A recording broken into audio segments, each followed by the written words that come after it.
সম্বর্ধনার উত্তরে এখন ছবিটা তোলা হোক আগে।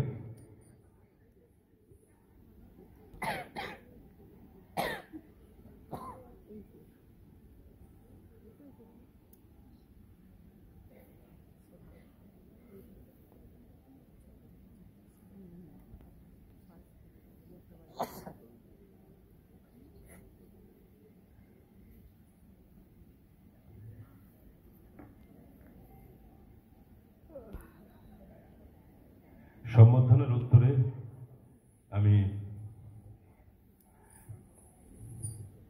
পামলি দাশগুপ্তা রায়কে কিছু বলার অনুরোধ করছি।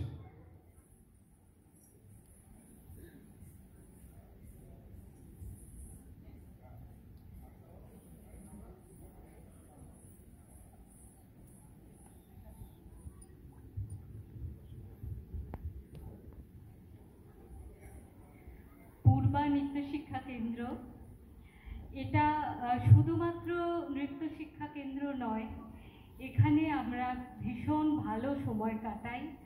আমরা সবাই মিলে এখানে গুরু শিষ্য পরম্পরা তো থাকবেই, কিন্তু তাছাড়াও আমরা একটা ভীষণ কি বলবো, এখানে আমরা এলে আমাদের সবার মন ভালো হয়ে যায়।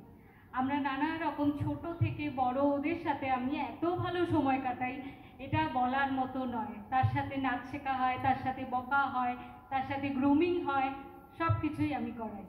হ্যাঁ, ভালো থাকুক ওরা, আস্তে আস্তে উন্নতি করছে। সব থেকে বড় কথা, শাস্ত্রীয় নৃত্যের প্রতি যে ওদের আগ্রহটা জন্মাচ্ছে, এটাই আমার কাছে অনেক কিছু। আমি মঞ্চে সোনালী দাশগুপ্ত ভট্টাচার্য এবং বিপাশা রায়কে ডেকে নিচ্ছি।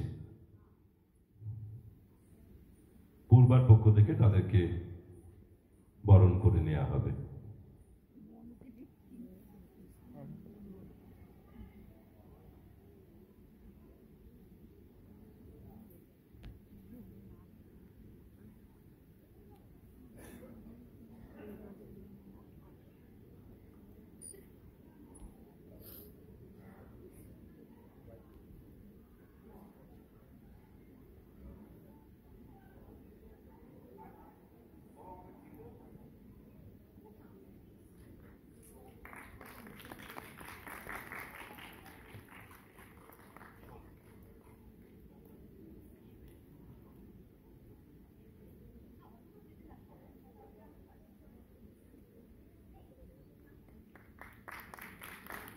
এদের সহযোগিতা ছাড়া এরাও কিন্তু দুজনে অত্যন্ত উঁচু দরের উচ্চাঙ্গ সঙ্গীত শিল্পী, উচ্চাঙ্গ নৃত্যশিল্পী, এবং তারা কিন্তু আজকের অনুষ্ঠানে ভীষণভাবে সহযোগিতা করেছে। শুধু তাই নয়, তাদের এখানে থাকা এবং তাদের উপস্থিতি অনুষ্ঠানকে নতুন করে একটা প্রাণ দিয়েছে।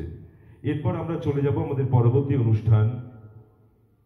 দুটো লোক নৃত্য আছে, তারপর কয়েকজনের সম্বর্ধনা, এবং তারপর বিরতির পর মূল আমাদের নৃত্যনাট্য। এই লোকনৃত্যে দুটো গানকে বেছে নেওয়া হয়েছে। একটা ভারতবর্ষের নর্থ ইস্ট বা উত্তর পশ্চিম সীমান্তের জায়গা, সেভেন সিস্টার স্টেটের, তার মধ্যে বিহু। আমরা প্রত্যেকের নাম শুনেছি যে আসামে বিহু একটা অত্যন্ত উল্লেখযোগ্য, তাদের বছরে বেশ কয়েকটা বিহু হয়, নতুন ফসল কাটার সময়ে, নতুন বছর আসার সময়ে। কাজে বিহুতে সেখানকার মানুষ মেতে ওঠে। আরেকটা সুদূর পশ্চিম ভারতের অত্যন্ত বিখ্যাত, আমরা সবাই এই নাচের সঙ্গে পরিচিত, গরবা।